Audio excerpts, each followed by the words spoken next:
Welcome to Shivering Timbers Dojo. Today we're going to work on Kenpo Orange Belt.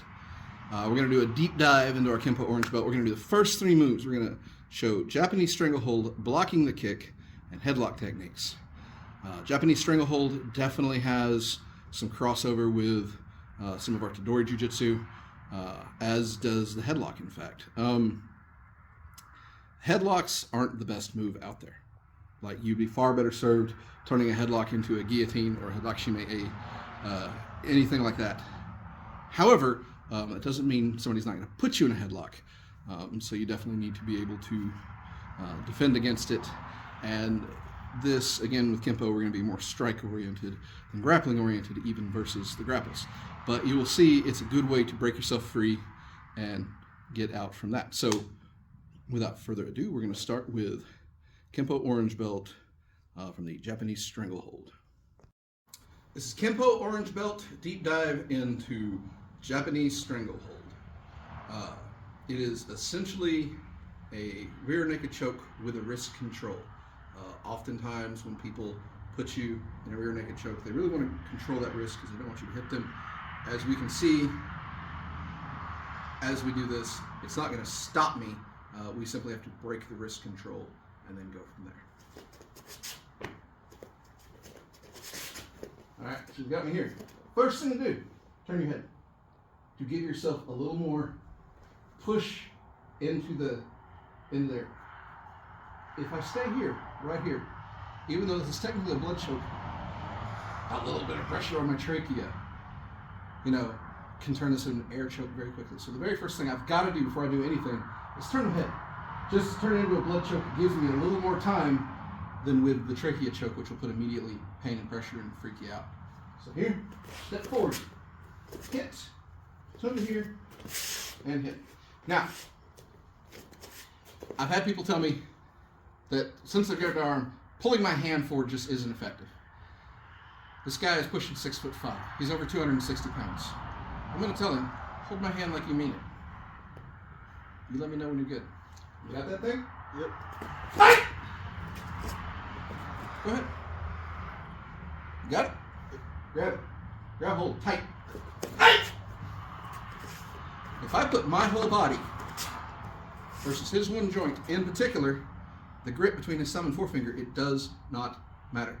It's the same process we use against wrist escapes right here. That grip right there, in between that point, is difficult. So that's what I'm attacking.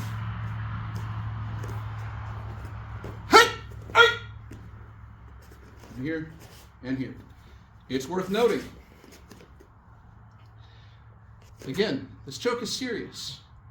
As soon as I get out of here, if he has any brains at all, he's going to reach up here and try to lock this choke. So I have to prevent that. How do I prevent that? I strike and go away. If he's got me just one-handed, you get me one-handed without the wrist grab, without anything. Yep.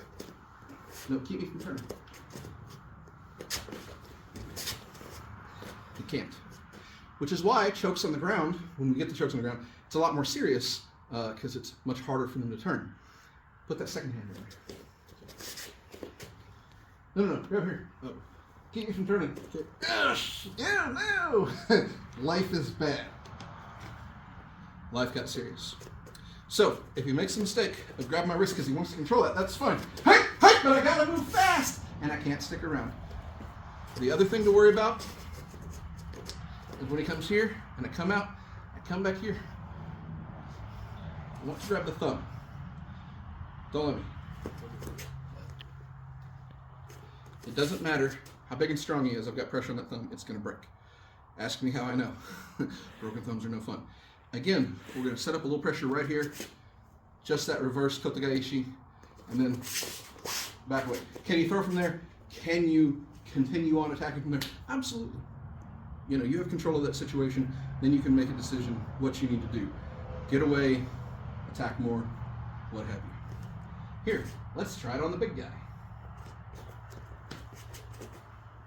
Got him right here, got him right there. Yeah, good. Other side. No, you're good. You're doing this one.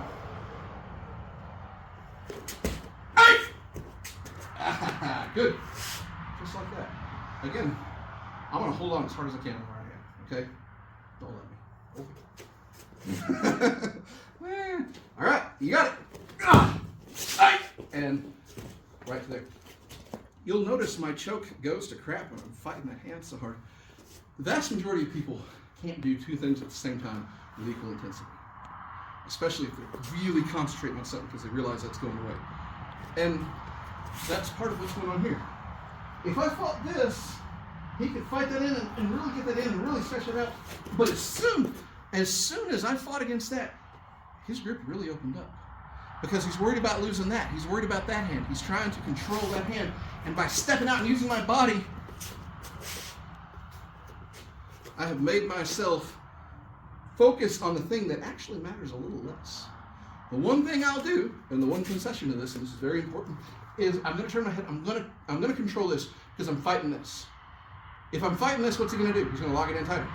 He's going to lock it in tighter. He doesn't want that. As soon as I go to here, he worried about that other hand for just a second to give me like an inch. That's all you need is an inch. You get that inch of space, turn your body, and you're out. So, one more time, nice and easy for everybody to see. Come in here. Hey! Hey! There. Good. Hey! Hey! Just like that. Thank you, sir. This is Kenpo Orange Belt blocking the kick A and B. Whenever somebody throws a front snap kick, they can easily turn it into a front thrust kick. What do we mean by that? Let's go. When I throw a front kick, I can snap that thing out and snap it back. I also have some options. I could snap that thing out, snap it back, and step through them, or even you Muay Thai guys call it a teep, you know, the front thrust kick, front push kick, just like that. So with this one, we recognize that we've got a couple different ways of throwing that front kick. Here's the deal. We're going to use our arms to block a kick. A lot of people don't like that. There's a couple reasons why we're going to use our arms to block the kick. Reason number one, it's a straight kick. Were he to throw a roundhouse kick, it becomes a lot more fraught with peril to block a kick with our arm. You know, he can generate a lot of force because he's generating force in this direction. I can misdirect it that way. Secondarily, the kick is up here. Were he to throw the kick, this blocking the kick, if he's going to kick at my leg, go ahead and kick at my leg. I'm going to just move my leg. I can't block down here. If I block any further than my belt, it's really stretching it, and then I'm leaning my head forward and giving myself way too many openings. Not a good thing. So understand this is a kick to here, the breadbasket. Now all of a sudden my arms come into play because I literally just, yeah, I'm old and fat. I'm still fairly flexible. Even very flexible people, it's hard to get your knee up tall enough to hit or to knee check this up in this range. Means use your hands. Because he's coming this way, I'm not going to push. I'm not going to redirect all his force from his leg with my hand. I'm going to get it out to the side. All right? Are you ready for this one? All right, try your right leg first. A assumes that he's going to kick and try to move through me. Just like that. So, again, as he kicks right here, I'm literally moving my body offline and catching that. It's not just hope and pray. It's hope and pray, and we're going to put some insurance in there. Ready? Good. And we return the punch right there. One more time. Right there. Other side.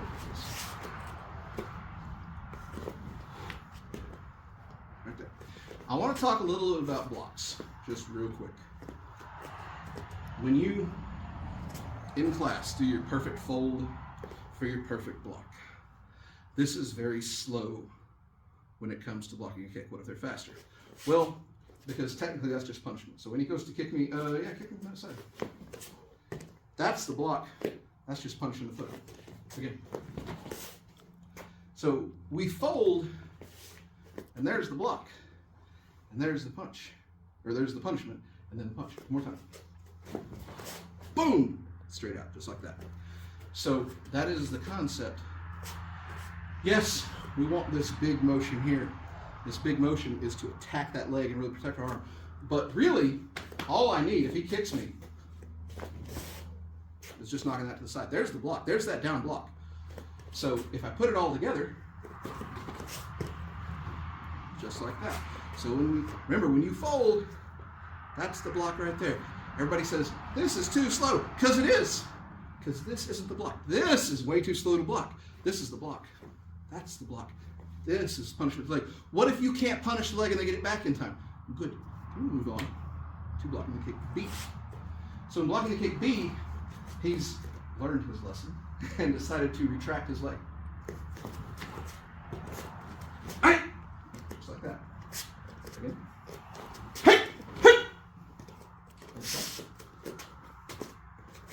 Hey! Hey! Just like that. Again. Hey! Hey! So, if we think to ourselves, well, this is kind of slow, we might not get to punish the leg much, but we've hit there, that's fine. We might not get to punish the leg much. He might pull it back. Cool if he does punish him for his hubris. Right? One more time, real slow from that side. That side. No, you're doing fine. I'm just showing it real slow. To there. Back down. A little faster.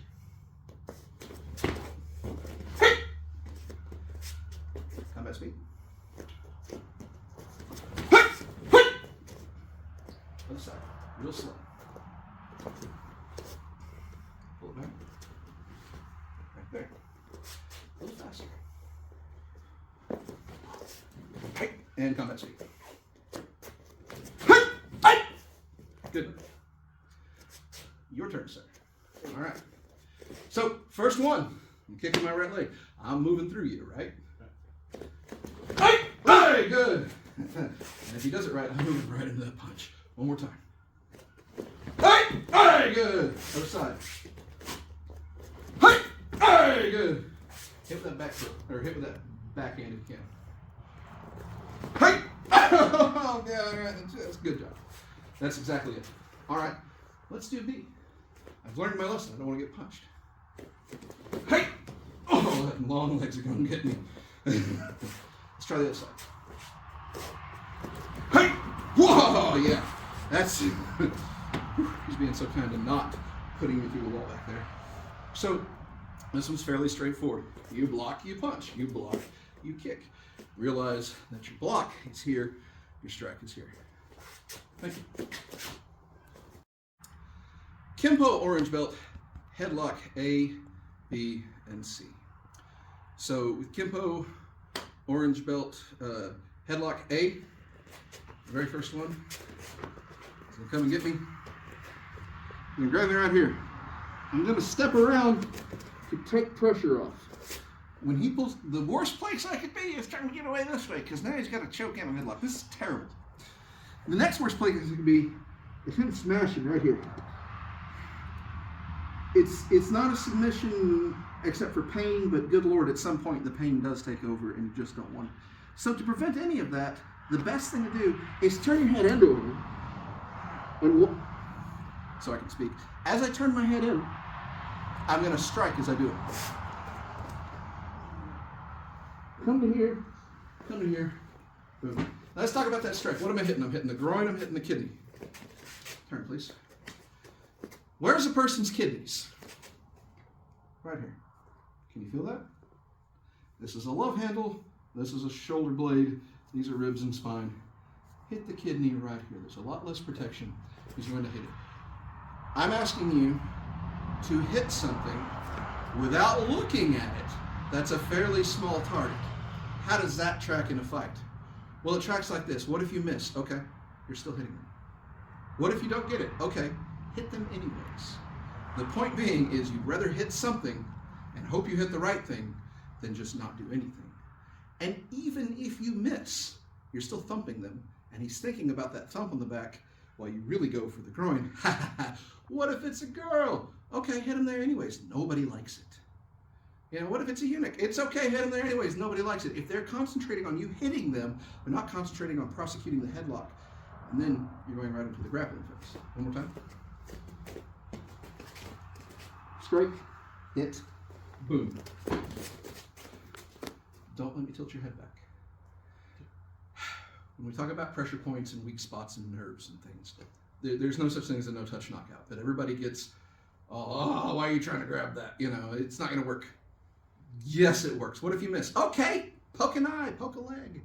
You know, do something. You know, grab some hair. If they're bald, again, I like to grab under the nose. It's a pretty good nerve point. There's very few people who it doesn't affect. If it doesn't affect, it doesn't matter, because if they're trying to fight that, they're not putting you in a headlock. One more time. Strike, hit, right to here, pull back, right to there. Other side. Just have not shown it yet. Again, we come around, strike, hit, up here, boom. Now, give you a shot real quick. He hits. Ugh! That's really nice. Good job. Do it again. Boom, move it around. Good. Okay. Very good. Headlock B. At this point, he's realized that if he puts me in a headlock, I'm going to start hitting him. He doesn't want that. He's going to try to drive me to the ground. Okay, we'll work with it. Puts me in the headlock, and he drives me to the ground. My goal is to let him. You come right here. Again. He's going to drive me into the ground. Hey! Hey! Right there. You notice I'm letting him drive me into the ground because I want to get around front. So not only am I going to go with him, I'm going to kind of beat him to the punch a little bit. This side. Right here. Boom. Right here. Now, the one interesting thing about him driving me to the ground is when he does drive me to the ground, it's really hard for him to hold on to that headlock. Try to hold on to that headlock as hard as you can. My whole body's down here. And if my whole body's down here, well, I've pulled my head right out of his grip. Okay, you want to give that a go? All right, I'm going to drive him down. Whoa! Yeah. This side. Same thing. I'm coming in here. He's big. I gotta get him down here. And even on the way out, he still nails him. Good job. It may not be pretty, but you tag him quick, tag him fast. They'll rethink. Now, headlock C. Headlock C, he's learned his lesson from the last time. He's going to drive me to the ground, but he's going to step in front of me so I can't get around front. Okay, we'll work with that. Bang, right there. That's just dirty pool. That's not cricket. That's right, we're cheating. Try again, please. Hold on. Don't let my head go. You will find that, again, my body weight, and pop that head right out. Hey! Right there. What's up? Huh? Hey! All right. So again, as I come here, I step in front to drive him down. He just takes the knee and says, "Okay, buddy." Boom. Now, the astute among you will realize he's back there. He could start grabbing the leg. He could begin. Oh yeah, he could begin a grapple sequence from there. You know, he absolutely could. He could do many, many horrible things. Letting someone behind you is not a good idea. Now, I'm not thinking about letting him behind me. I'm thinking about dragging him down. I want to drive him down. And I've made the mistake of thinking too much about controlling the head. And I see that if you watch any street fights, you watch people, they control that head. Boy, they're not going to let go. Okie dokie. If they're controlling your head, that's fine. Make sure you control where your body goes to then control your head in return and control your return attack. Thank you. So that was Kenpo Orange Belt. We did Japanese Stranglehold, blocking the kick, and then we also did the headlock techniques. None of those are especially related, but what we also notice is that every one of them requires you to move and strike at the same time. In particular, the other two, we'll start seeing more in Orange Belt A, B, and C as part of a technique. Some of the techniques, are still just the one-offs, but we definitely see more of the, here's the concept of you can do this, or you can do this, or you can do this, or if something changes slightly, we're going to adjust how we do it. And that is how Kenpo will work further on and further on. You're going to see more variations of things specifically to do that. All right? If you don't like this, you're like, oh, this doesn't work. If I grabbed you from here, a lot of people don't like the headlocks. You're like, just drive you down. Well, I think we just showed what happens if you just try to drive down from there. If you try to turn that into a throw, we're definitely going to try and pop out and hit from there. If you still think you could get the throw from there, try it with resistance. Absolutely. If you still don't like it, come to class. Work with us. Show us why it's bad. Show us why it's better. Show us what you can do differently. And then we'll work on it. Other than that, thanks. Stay safe.